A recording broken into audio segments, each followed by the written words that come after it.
ಇಲ್ಲಿ ಈ ಅಂಗಡಿ ಬೀಗ ಹೊಡೆದಿರೋದಾ? ಇದೇನು ಗ್ಲಾಸ್?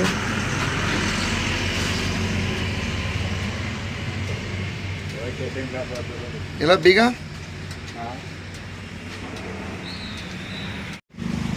ಅಣ್ಣ ಏನಾಯ್ತು? ಚಾಕ್ಲೇಟು, ಇದು ಬೀಡಿ, ಸಿಗ್ರೇಟು, ಹಾಂ, ಆಮೇಲೆ ದುಡ್ಡು ಒಂದು 45,000 ರೂಪಾಯಿ ಲಾಸ್ ಮಾಡೋದು. ಹೇಳ್ತಾನ ರಾತ್ರಿ ಕಳ್ತನ ಮಾಡಿ. ಗ್ಯಾಸ್ ಏನು ಮುಟ್ಟಿಲ್ಲ, ಬೀಡಿ, ಸಿಗ್ರೇಟು, ದುಡ್ಡು, ಚಿಂಗಮ್ದು ಎಲ್ಲ ತಗೊಂಡು ಎತ್ಕೊಂಡು ಹೋಗೋರು.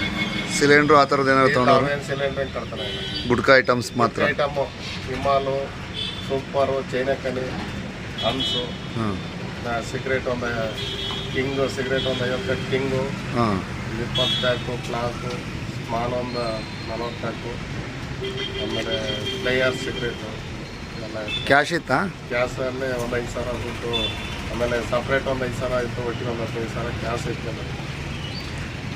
Complaint ಕೊಟ್ಟಿದ್ರಾ station? ಕಂಪ್ಲೇಂಟ್ ಈಗ ಬರ್ಕೊಂಡಿದ್ದಾರೆ, ಬಂದು ನೋಡ್ಬಿಟ್ಟು ಬರ್ತಾರೆ. ಪೊಲೀಸ್ನವ್ರು ಬಂದಿದ್ರಾ? ನೋಡ್ಕೊಂಡು ಹೋದ್ರಾ? ಏನು ಬೀಗ ಹೊಡೆದಿರೋದಾ? ಬೀಗ ಹೊಡೆದ್ಬಿಟ್ಟು ಇವು ಹಿಂಗೆ ಲಾಕ್ ಮಾಡಿದ್ದು, ಹಾಂ, ಹಿಂಗೆ ಹೊಡೆದ್ಬಿಟ್ಟು ಬೀಗನೂ ಹಸ್ಬಿಟ್ಟು ಹೋಗಿದ್ದಾರೆ.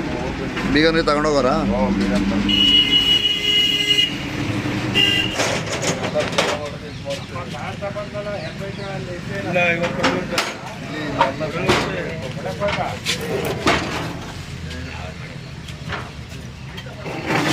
ಈ ಶೋಕೇಸ್ ಗ್ಲಾಸ್ ಹೊಡೆದಾಕಿರೋದಾ?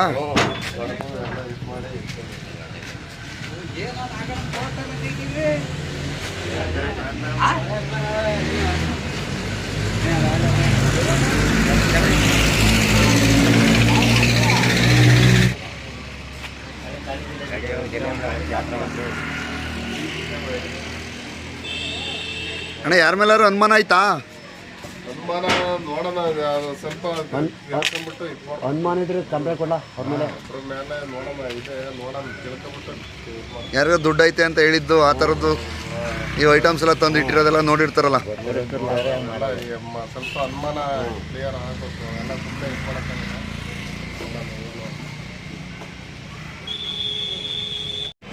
ಇದರಿಂದನೇ ನಾವು ಜೀವನ ಮಾಡ್ತಾಯಿದ್ದೀವಿ. ಆದಷ್ಟು ಈಗ ಕಂಪ್ಲೇಂಟ್ ಕೊಟ್ಟಿದ್ದೀವಿ. ಅವರೆಲ್ಲ ಮನವಿ ಮಾಡಿ ನಮಗೆ ಆದಷ್ಟು ಬೇಗ ಕಳ್ಳರ ನೀರು ಕೊಟ್ಟು ನಮ್ಮ ನಷ್ಟ ಆಗಿರೋದೆಲ್ಲನೂ ಕಟ್ಟಿಸ್ಕೊಡೋವಷ್ಟು ಇದು ಮಾಡಿಕೊಡ್ಬೇಕು ನಮಗೆ ಆದಷ್ಟು ಬೇಗ. ನಿಮ್ಮ ಹೆಸರು ಅಣ್ಣ? ನಾಗರಾಜ್ ಅಂತ. ಎಷ್ಟು ವರ್ಷದಿಂದ ಟೀ ಅಂಗಡಿ ಮಾಡ್ತೀವಿ? ನಾವು ಹೆಚ್ಚು ಕಡಿಮೆ 25 ವರ್ಷ ಆಯಿತು. 25 ವರ್ಷದಿಂದ ಮಾಡ್ತೀವಿ.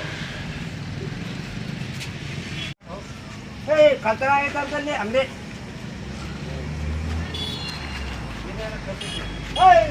ಕಲ್ತರಾಗಿವೆ ಹಂಗೆ ನಾಲ್ಕಂಗ್ರೆ ನಿಂದು ಆಗಲೇ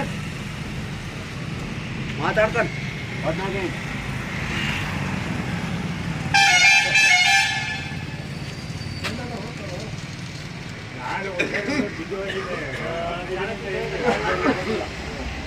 ಬಂದ ಒಂದು ವಾರದಿಂದ ಹಾಕಿ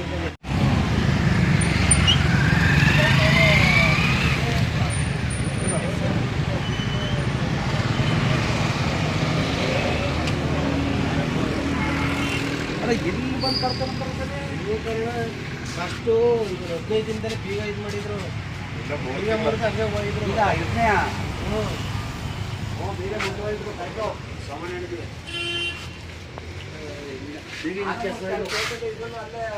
ಬೆಂಕಿ ಹಾಕಿ ನಮ್ಮ ನೆಂಟರು ಬೇಗ ಮಾಡ್ದು ಬೆಳ್ಳಿಕ